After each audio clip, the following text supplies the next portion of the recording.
ప్రకృతి రమణీయతల నడుమ ప్రశాంత నివాసానికి శాశ్వత చిరునామా hill side villas 3 and 5 BHK duplex and triplex villas premium gated కమ్యూనిటీలో ఆల్ ఫెసిలిటీస్ తో మీకు అందుబాటులో nearby Satavahana university Laxmipur Karimnagar. నమస్తే, welcome to Suman TV Karimnagar. నేను మీ జర్నలిస్ట్ అక్షయ్.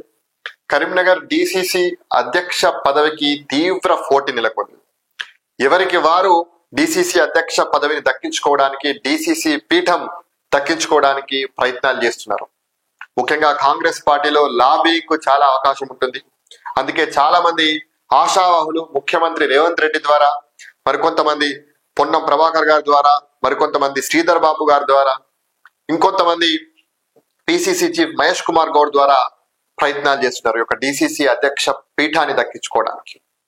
ఇప్పటికే ఏఐసిసి పరిశీలకులు అక్టోబర్ 13వ తేదీ నుంచి 18వ తేదీ వరకు కరీంనగర్ జిల్లాలో పర్యటించి ఆశావాహుల నుంచి, కాంగ్రెస్ పార్టీ నాయకుల నుంచి, కార్యకర్తల నుంచి, మీడియాతో చర్చించి ఒక తుది జాబితాను ఇప్పటికే కాంగ్రెస్ పార్టీ అధిష్టానానికి కూడా పంపించడం జరిగింది. అధిష్టానం కూడా ఆ పేరును పరిశీలించి మళ్ళీ రాష్ట్ర నాయకత్వానికి పంపిస్తే, రాష్ట్ర నాయకత్వం అన్ని సామాజిక సమీకరణాలను, పార్టీకి సంబంధించినటువంటి అంశాలను అన్నింటినీ కూడా పరిగణలోకి తీసుకొని ఫైనల్ గా డిసిసి అధ్యక్షుని ఫైనల్ చేసి మళ్ళీ ఏఐసిసికి పంపిస్తే, ఏఐసిసి నుంచి ఫైనల్ లిస్ట్ అనేది నవంబర్ 2వ వారంలో రిలీజ్ కానుంది. సో మొత్తంగా ఏఐసిసి పరిశీలకులు కరీంనగర్ జిల్లాలో పర్యటించి 3 పేర్లను ప్రధానంగా కాంగ్రెస్ పార్టీ అధిష్టానానికి పంపించడం జరిగింది. సో అందులో ఒక పేరు ప్రస్తుతం ఈ రోజు పత్రికల్లో మనకు కనబడుతుంది. మేడిపల్లి సత్యం చొప్పదండి ఎమ్మెల్యే గారి పేరు డిసిసి అధ్యక్ష బరిలో ఉన్నట్టు, వారి పేరును ఏఐసిసికి పంపించడం జరిగింది అన్నట్టు, వారే డిసిసి అధ్యక్షుడిగా ఖరారు అవుతారనేటువంటి వార్త మనకు ప్రస్తుతం కనబడుతుంది. డిసిసి పగ్గాలు ఎవరికో తెర మీదకు ఎమ్మెల్యే మేడిపల్లి పేరు, జిల్లా కాంగ్రెస్ పార్టీ అధ్యక్ష పగ్గాలు ఎవరికి అందుతాయనేటువంటి విషయంలో ఇంకా ఉత్కంఠ వీడడం లేదు. తాజాగా ఎమ్మెల్యే మేడిపల్లి సత్యం పేరును పరిశీలిస్తున్నారని పార్టీ నాయకులు చర్చించుకుంటున్నారు. పార్టీ రాష్ట్ర నాయకత్వం నిర్ణయం కూడా తీసుకుందనేటువంటి ప్రచారం సాగుతుంది. అయితే ఆశావాహులు మాత్రం అధిష్టానం తమకు అవకాశం కట్టబెడుతుందనేటువంటి ఆశల్లో ఉన్నారు. ఈ నెలలో జిల్లాకు వచ్చినటువంటి ఏఐసిసి పరిశీలకులకు అందినటువంటి అర్జీలలో చొప్పదండి ఎమ్మెల్యే పేరు లేదు. అయితే పార్టీని ఇప్పుడు ఉన్నటువంటి పరిస్థితుల్లో మరింత పటిష్టపరచడం, పథకాల అమలును ప్రజల్లోకి తీసుకెళ్లడానికి కొన్ని జిల్లాలో ఎమ్మెల్యేలకు డిసిసి బాధ్యతలు అప్పజెప్పాలని కాంగ్రెస్ పెద్దలు నిర్ణయించినట్టు సమాచారం. దీంతో పాటు ఉమ్మడి కరీంనగర్ లోని మిగతా జిల్లాల అధ్యక్ష పదవుల సమీకరణాల్లో భాగంగా ఇక్కడ మరోమారు ఎస్సీ సామాజిక వర్గానికి చెందినటువంటి వారికి పట్టం కట్టాలని నిర్ణయించాలనేటువంటి ప్రచారం సాగుతుంది.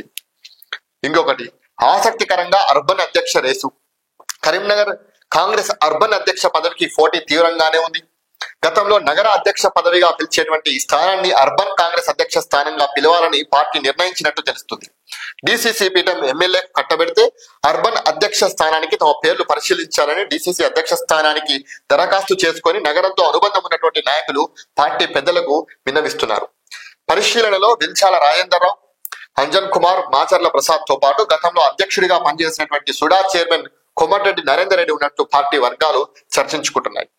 నవంబర్ 1వ వారంలో ఈ యొక్క 2 పదవులకు అధ్యక్షులను ప్రకటిస్తారని పార్టీ ముఖ్యులు చెబుతున్నారు. అప్పటి వరకు ఉత్కంఠ తప్పదు. సో మొత్తంగా మేడిపల్లి సత్యం గారి పేరును పార్టీ పరిశీలిస్తున్నట్టు మనకు కనబడుతుంది. అయితే ఏఐసిసి పరిశీలకులు జిల్లాకు వచ్చి అందరితో చర్చించిన తర్వాత ఒక 3 పేర్లను అధిష్టానానికి పంపించడం జరిగింది. సో ఆ 3 పేర్లు ఏంటి అనేది మనం ఒకసారి చూస్తే, 3 పేర్లు కాంగ్రెస్ అధిష్టానానికి పంపించడం జరిగింది. అందులో మొదటి పేరు మేడిపల్లి సత్యం,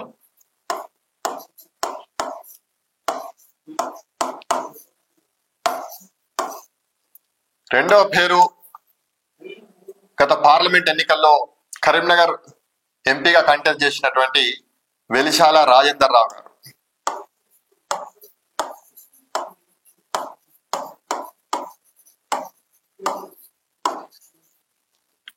మూడవ పేరు డిసిసి అధ్యక్షుడిగా దరఖాస్తు చేసుకున్నటువంటి రుద్ర సంతోష్ కుమార్, ఏఐసిసిలో చాలా కీలకంగా పనిచేసిండు, ప్రస్తుతం పిసిసి జనరల్ సెక్రటరీగా ఉన్నారు.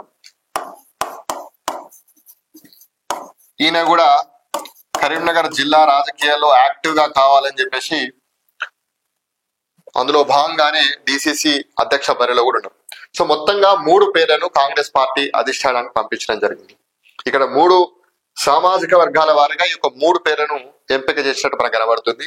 మేడిపల్లి సత్యం గారు ఎస్సీ సామాజిక వర్గానికి సంబంధించినటువంటి నాయకుడు, వెలిశాల రాజేంద్రరావు గారు వెలమ ఓసీ, రుద్ర సంతోష్ కుమార్ గారు బీసీ. అంటే 3 ఈక్వేషన్స్ ని భాగంగా తీసుకొని ఈ యొక్క 3 పేర్లను ఎంపిక చేసి అధిష్టానానికి పంపించడం జరిగింది ఏఐసిసికి. మేడిపల్లి సత్యం గారు ప్రస్తుతం ఎమ్మెల్యేగా ఉన్నారు. ముఖ్యమంత్రి రేవంత్ రెడ్డి గారికి చాలా సన్నిహితమైనటువంటి వ్యక్తి. వెలిశాల రాజేంద్రరావు గారు గతంలో 2009లో ప్రజారాజ్యం నుంచి కంటెస్ట్ చేశారు. ఆ తర్వాత చాలా రోజులు సైలెంట్ గా ఉన్నప్పటికీ ప్రస్తుతం యాక్టివ్ పాలిటిక్స్ లో చాలా కీలకంగా వ్యవహరిస్తున్నారు. గతంలో మొన్న జరిగినటువంటి ఎంపీ ఎన్నికల్లో కంటెస్ట్ చేశారు కాంగ్రెస్ పార్టీ అభ్యర్థిగా. అప్పటి నుంచి కూడా చాలా క్రియాశీలకంగా పనిచేస్తున్నారు. ప్రస్తుతం అర్బన్ బ్యాంక్ ఎన్నికల్లో కూడా తన ప్యానెల్ ని నిలబెట్టడం జరిగింది. సో వారు కూడా గట్టి పోటీ ఇస్తున్నారు. వారు కూడా మంత్రులు పొన్నం ప్రభాకర్ ద్వారా గాని రేవంత్ రెడ్డి గారి ద్వారా ప్రయత్నాలు చేస్తున్నారు డిసిసి అధ్యక్ష పదవి తనకు కావాలని. అంతేకాకుండా రుద్ర సంతోష్ కుమార్ గారు కాంగ్రెస్ పార్టీలో చాలా కాలంగా క్రియాశీలకంగా పనిచేసినటువంటి వ్యక్తి. ఈయన గంగాధర మండలానికి చెందినటువంటి నాయకుడు. చాలా ఏఐసిసిలో చాలా కీలకంగా పనిచేశాడు. ఏఐసిసిలో చాలా మంది నేతలతోటి మంచి సంబంధాలు ఉన్నాయి. మీనాక్షి నటరాజన్ గారితో కూడా మంచి సంబంధాలు ఉన్నాయి. మహేష్ కుమార్ గౌడ్ గారితో కూడా చాలా దగ్గర సంబంధాలు ఉన్నాయి. సో చాలా రోజుల నుంచి కాంగ్రెస్ పార్టీలో ఉన్నారు. సో ఒకవేళ కాంగ్రెస్ పార్టీకి నిబద్ధత కలిగినటువంటి కార్యకర్తకి ఇవ్వాలి, లాయల్టీగా చాలా ఏళ్ల పాటు పనిచేసినటువంటి వ్యక్తికి ఒకవేళ పగ్గాలు ఇవ్వాలని చెప్పేసి అనుకుంటే కనుక ఖచ్చితంగా రుద్ర సంతోష్ కుమార్ గారికి పదవి దక్కుతుంది. లేకుంటే ఒక బీసీ సామాజిక వర్గానికి అవకాశం ఇవ్వాలి అని అధిష్టానం భావించినా ఇక్కడ రుద్ర సంతోష్ కుమార్ గారికే పదవి దక్కుతుంది. ఎందుకంటే బీసీ ఈ ఇష్యూ అనేది బాగా నడుస్తుంది రాష్ట్ర వ్యాప్తంగా.